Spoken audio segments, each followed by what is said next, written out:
Hi there. On this video, I want to show you how to replace your furnace filter. Replacing your furnace filter, we recommend it the first 3 months after you move in, just so that you can clear out a lot of the construction debris that would stay in the duct. After that first 3 months, you can replace your filter every 6 months. We'll go ahead and show you where the furnace filter would be and how to remove it. On this end, just pull this little piece of cardboard here.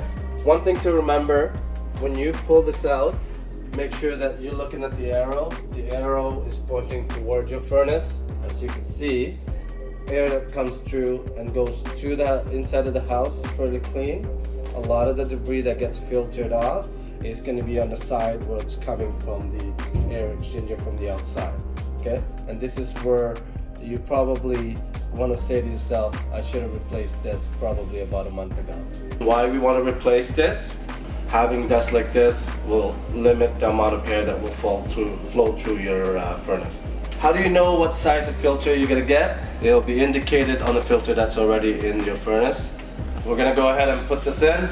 Again, one thing to remember, the arrow, make sure it's pointing towards the furnace. And you just line them up to that slot and slide them in. Put the cover back on. One area that you want to check is this two round clear mirror, one on the top, one on the bottom.